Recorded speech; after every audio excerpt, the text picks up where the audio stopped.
His performance surprised me, his performance surprised me. ঠিক আছে, এখানে তোমাদেরকে কি করতে বলতেছে, এটাকে তোমার প্যাসিভ করতে বলতেছে। এখানে আমি তোমাদেরকে একটু প্যাসিভ করার সিস্টেমটা বলবো। তোমরা কয়েকটা জিনিস খেয়াল করো। এখানে সাবজেক্ট কোনটা, আমাকে বলবা যে ভাইয়া এই যে হিজ পারফরম্যান্স হচ্ছে সাবজেক্ট, অবজেক্ট কোনটা, অবজেক্ট হচ্ছে কি এই যে মি, এটা হচ্ছে অবজেক্ট। ওকে, সাবজেক্ট এবং অবজেক্ট তুমি বের করতে পেরেছো। এরপরে কাজ কি, এটা কোন টেন্সে আছে, তাহলে এটা কোন টেন্সে আছে বলবা যে হিজ পারফরম্যান্স সাবজেক্ট, এখানে সারপ্রাইজ, সারপ্রাইজড এখানে ইডি যুক্ত হয়েছে। তো যেহেতু ইডি যুক্ত হয়েছে তার মানে এটা হচ্ছে ভার্ব টু এবং এটা হচ্ছে একটা past indefinite, right? Past simple বা পাস্ট ইনডিফিনিট। ওকে, তাহলে এই টেন্সটা হচ্ছে কোন টেন্স, পাস্ট ইনডিফিনিট বা পাস্ট সিম্পল। ঠিক আছে, তাহলে তোমরা এখন যেটা করবা, তোমরা এইটাকে যখন তোমরা প্যাসিভ করবা, প্যাসিভ করার তোমার পদ্ধতি হচ্ছে যে অবজেক্টটা সাবজেক্টে চলে যাবে, তাহলে এখানে আইটা শুরুতে চলে আসবে এবং মানে অর্থাৎ মিটা সাবজেক্ট পজিশনে আই হয়ে যাবে এবং হিজ পারফরম্যান্স কোথায় চলে যাবে, হিজ পারফরম্যান্স এটা হচ্ছে শেষে চলে যাবে অবজেক্ট হিসেবে, হিজ পারফরম্যান্স। ঠিক আছে, হিজ পারফরম্যান্স শেষে চলে যাবে। এরপর তোমার কাজ হচ্ছে এটা যে টেন্স আছে তার পরবর্তী টেন্সের হেল্পিং ভার্বকে বসানো সাবজেক্ট অনুযায়ী। তাহলে এটা কোন টেন্সে আছে, এটা পাস্ট ইনডিফিনিট আছে, তার পরবর্তী টেন্স কি, past perfect, past continuous. Past continuous এর হেল্পিং ভার্ব কি ভাইয়া বলবা ওয়াজ, ওয়্যার। হ্যাঁ, ওয়াজ, ওয়্যার। তাহলে আই এর সাথে কি যায়, আই এর সাথে তোমার ওয়াজ যায় নাকি আই ওয়্যার যায়? অবশ্যই আই ওয়াজ যায়, রাইট? আই ওয়াজ যায়। হ্যাঁ, এরপরে যে ভার্বটা থাকবে সেই ভার্বের ভার্ব 3 বসাবা। তাহলে এখানে সারপ্রাইজড আছে, কি বসাবা, এটার ভার্ব 3 ও কি সারপ্রাইজড,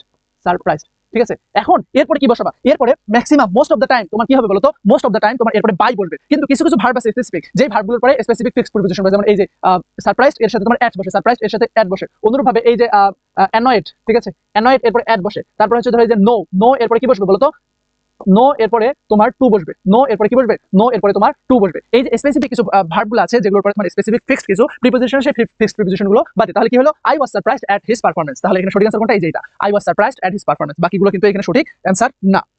ওকে, এরপরে 5 নাম্বারটা দেখো। 5 নাম্বারটা বলতেছে যে চেঞ্জ ইনটু সিম্পল সেন্টেন্স, অর্থাৎ তোমার এখানে আরেকটা টপিক পেলাম, সেটা হচ্ছে চেঞ্জিং সেন্টেন্সের যে সিম্পল কমপ্লেক্স কম্পাউন্ড। এই টপিকটা কিন্তু অনেক বেশি গুরুত্বপূর্ণ, সিম্পল কমপ্লেক্স এবং হচ্ছে তোমার কম্পাউন্ড।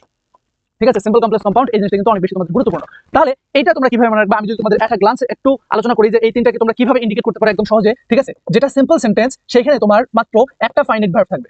ফাইনাইট ভার্ব কয়টা থাকবে, ফাইনাইট ভার্ব। ঠিক আছে, ফাইনাইট ভার্ব থাকবে একটা, ফাইনাইট ভার্ব থাকবে একটা।